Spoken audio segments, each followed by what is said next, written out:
for joy if it crops up in an OSCE again, but yeah, the fact it went so badly last time, it wouldn't be a massive surprise if it would crop up in an OSCE again at some point in the future. Possibly. So, this is what it kind of broadly would look like. So, my name's Ian, I'm one of the first year medical students. Can I just check your name and date of birth? Yep, Katie Owen, 7th and 9th, 84. And what would you like me to call you today? Katie's fine, thank you. Okay, Katie, so I've been asked to come and check your blood pressure today. Is that going to be okay? Yes. So what that will involve is me wrapping this around your arm. I'm going to be inflating it. It'll go a little bit tight, but it shouldn't actually be painful. Is that okay? Yep, no problem. Would you like a chaperone today, other than these 20 people that are assembled? I think I can trust these. Okay, that's fine. So I'm just going to give my hands a quick wash. So Katie, can I ask you just to pop your arm out towards me? There. Are you comfortable there? Very comfortable, thank you. So just a note to the crowd. So what the position Katie is in now is the ideal position. So she's sitting upright, she's got her arm supported, it's not hanging down, she's not holding it out, there's something supporting it. Her elbow's slightly flexed, and her upper arm is at the same height as her heart. And all those things are really important to get established before you start, or you don't get a reliable reading. So what we're going to do next is we're going to put the cuff onto Katie. There's two key landmarks I need to look out for, which is going to help me a lot here. One is that it says the word patient on here. This tells me that this is going to go on the patient. The other is this artery and an arrow. So this is referring to the artery that is in the front of the elbow there. So if I line it up with the arrow there and the patient side facing the patient, it's going to go on properly.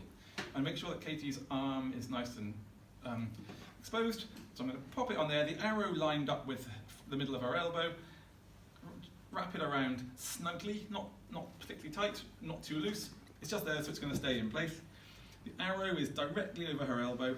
We've got about 2 centimetres below the bottom of the cuff and like the bend of her elbow. That's kind of the ideal position to start this. Are you okay there, Katie? Good, thank you. Right. So the first bit of the process is going to be about getting an approximate reading. We're not going to measure it accurately at this stage. We're going to get just an approximate feeling. So I'm going to just adjust this to make sure that the valve is closed. I'm going to find her pulse. So I'm feeling her radial pulse, which is just on her wrist there towards the thumb side. So I'm going to lay 2 or 3 fingers on there. So I've now found her radial pulse. I'm going to feel it beating away under my fingers. I'm just going to inflate this now until I can no longer feel it. Basically until the cuff stops her blood supply. So I'm up to 90 now, I can still feel it. 100, I can still feel it. So at 110, her pulse has now disappeared. There is now no blood reaching Katie's arm because the pressure in this is now greater than the pressure in her arm.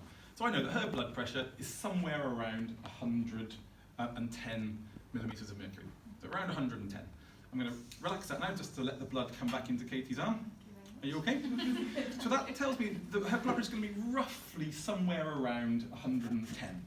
And the reason that's useful is because I now know I don't need to inflate this up to 250 to do her blood pressure, thereby causing her quite a lot of discomfort.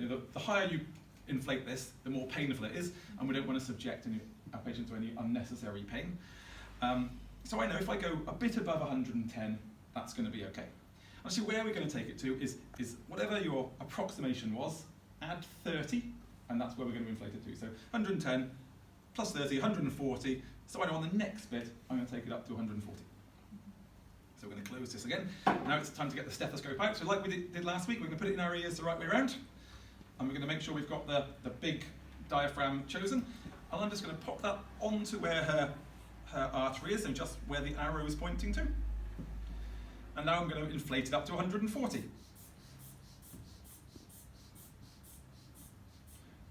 And it's there.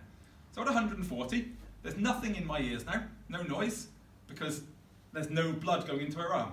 So I can't hear anything, but I'm going to gradually start to let the air out of this now, and I'm going to listen out for when I start hearing a noise. So let's open this now.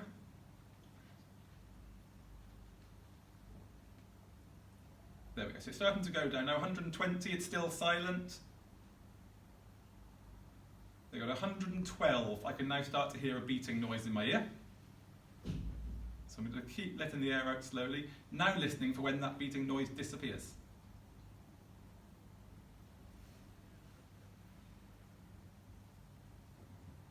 go. At 72, it has now gone. So I'm going to put those numbers in my brain.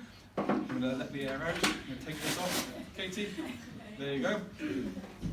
So I've now got to retrieve those numbers, 112 over 72. So thank you, Katie. I'm going to turn to my examiner and I'm going to say, I've measured the blood pressure of Katie Owens today, and her blood pressure was 112 over 72. End of OSCE, distinction.